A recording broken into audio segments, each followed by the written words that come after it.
Hi, today is January 31st, 2026, day 31 of 75 part side to side. Had an unmistakable sense of urgency. The three hostages we were searching for had been located.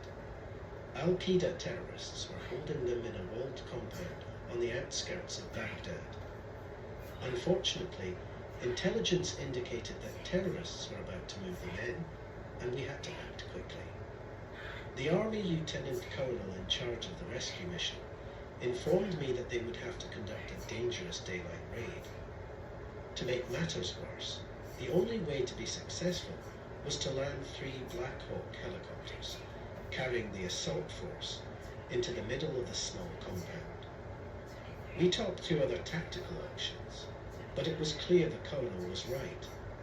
It was always preferable to conduct a rescue mission at night, when the element of surprise was on your side, but this was a fleeting opportunity, and if we didn't act now, the hostages would be moved and possibly killed. I approved the mission, and within minutes, the rescue force had boarded the 3 Black Hawk helicopters and was on its way to the compound. High above the Black Hawks, another helicopter was providing video surveillance back to my headquarters. I watched in silence as the 3 helicopters skimmed across the desert, just a few feet above the ground to hide their approach. Inside the open courtyard, I could see one man, armed with an automatic weapon, moving in and out of the building, seemingly preparing to leave.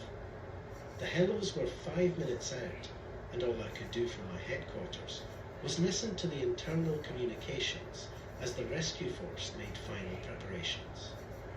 This was not the first hostage rescue I had overseen, nor would it be the last, but it was clearly the most daring, in light of the need to gain surprise by landing inside the compound. While the pilots from the Army Aviation Unit were the best in the world, this was still a high-risk mission. 3 helicopters, with blades extending beyond 60 feet, were going to land in a space with only inches to spare.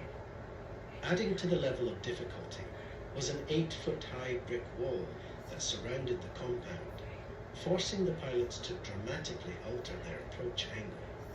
It was going to be a hard landing, and over the radio I could hear the rescue force preparing for impact.